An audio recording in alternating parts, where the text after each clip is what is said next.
にちは。こんにちは。なにです。バニです。文法語へようこそ。文法語では教科書通りではなく本当に使える文法を勉強します。Today is JLPT N4 and the grammar point is ガル、ガリ。So the only garis I know are Atsugari, Samugari, and Samishigariya. So gari, as far as I know, means someone who has a trait that is something. So Samugari is someone who gets really easily cold, and Atsugari is someone who gets really easily hot. Right? But what other garis are there, and what the hell's going on with gari? First of all, you have to learn garu. What's garu mean? Garu is like tsuyogaru or hoshigaru. I've heard of hoshigaru. Hoshigaru is I think easiest one, right? Garu is like a verb form, right? And if you say 欲しがる For example, 彼は車を欲しがっている So usually you use がる Talking about someone else with progressive form, like in the form 欲しがっている It's like we can express about someone's feeling to do something Like it's not just 欲しい He's feeling he wants car みたいな感じSo that is the basic form. And if you use that word as a noun or adjective, you can just say 欲しがり. Yeah, it means like the person who easily feel they want something. Yeah, they want something, right?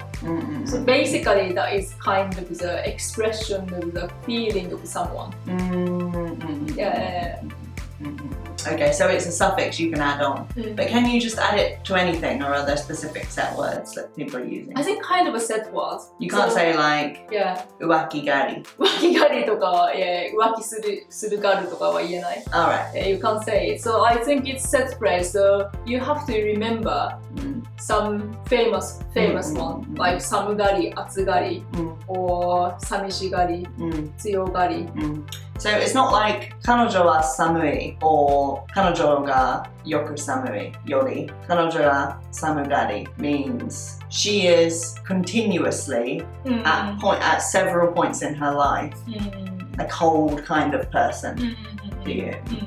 But like, so it's like a personality trait. Personality trait, yeah. Right. And at the same time, it's not always negative meaning.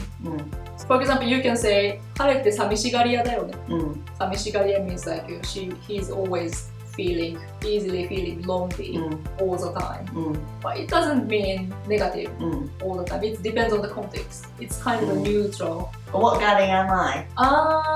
強がり Strong? No, like 強がり means the person who always try to pretend they are strong and tough enough. They can't cry in front of people. They can't show the weakness to other people. 強がり You can use 寂しがり屋 to yourself. Actually, like, 私はちょっと寂しがり屋です。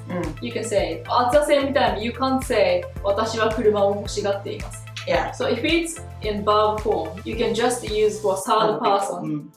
Actually, like you can't use second person as well. Like あなたは車を欲しがっていますね。It sounds a bit weird. So you can just use to describe third person situation only. Because we learn したがるしたいのがる version. Can I say マニは旅行したい or do I have to say マニは旅行したがってる But if you say 旅行したい、マニは旅行したい maybe at some point I say I want to travel around Japan or something like that. But if you say マニは旅行したがっている I'm always super keen to travel to somewhere. That definitely wasn't taught very well in the textbook. Oh really? I've been using that wrong for 10 years. Yeah, continuous feeling? Or like yes. 私は寒がりです。彼女は猫を欲しがっている。強がりを言うのはやめて。